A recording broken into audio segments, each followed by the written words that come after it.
I'm currently taking the opportunity to read you the first few chapters of this book here, To Hold the Moon, which is a book of mine. If you are watching this, hopefully you've seen the first video, which is me reading to chapter 1. So if you've got here from that, then obviously you're interested in hearing chapter 2. Thank you. Kia ora. Here is chapter 2 of To Hold the Moon.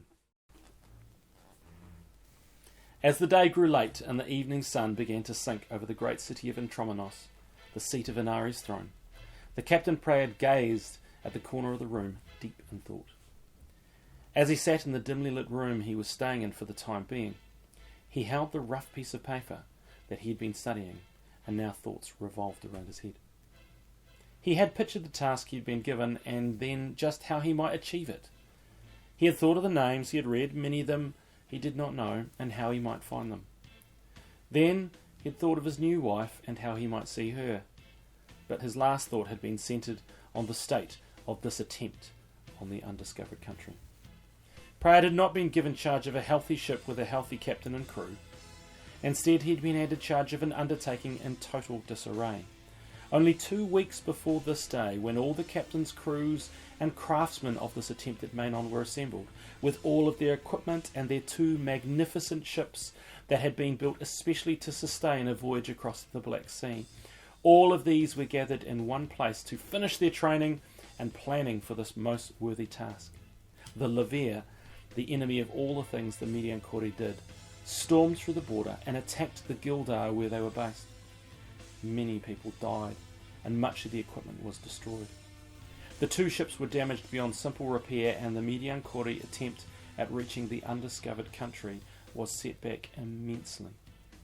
Those few that survived were torn with grief at the loss of so many men and women they had trained beside, and to see so much work destroyed in one night broke many of them.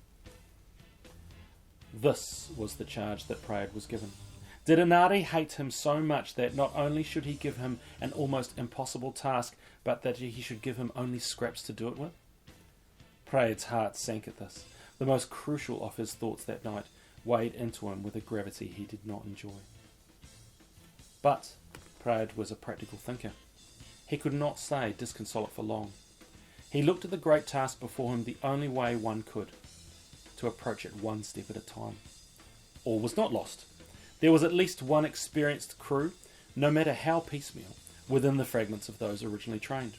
He did have one ship, a smaller one that had been built for training purposes, that had been stored elsewhere on that fateful night.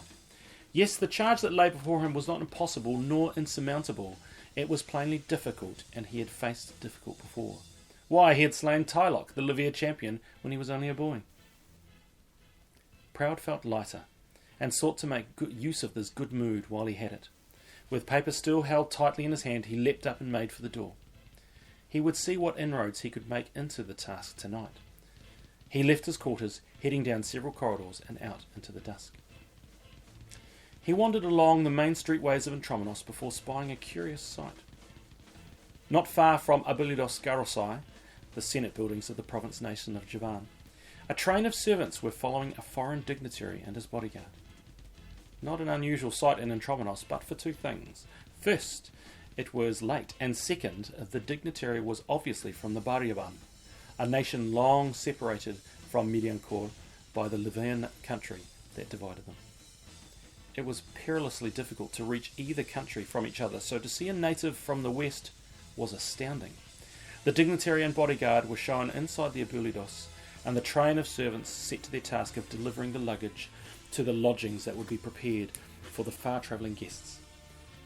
Praed thought of this briefly before setting off again. As he walked, he looked at the colours of the sky. All that could be seen on the edge of the sky was a glorious sunset. The luminous ball of flame that had hung overhead for the greater part of the day had now floated east and prepared to die by crashing into that far horizon. The warmth of this early spring day had already begun to fade, and the shadows grew longer and longer still. As it was always, by the miracle of heavenly artwork, the fading sun began to produce the most spectacular of sights.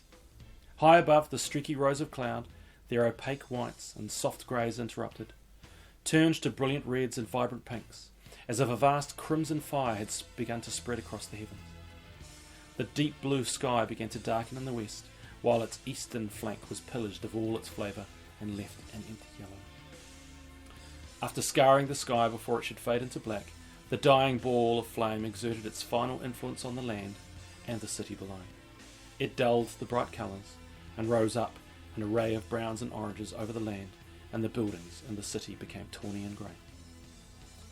The sun began to plunge the city into darkness and bend all the earthly colours to its whim. The mighty towers of Intromenos now cast long drawn-out shadows into the desert, and the movement of the crimson flame alighting in the heavens surged further eastward.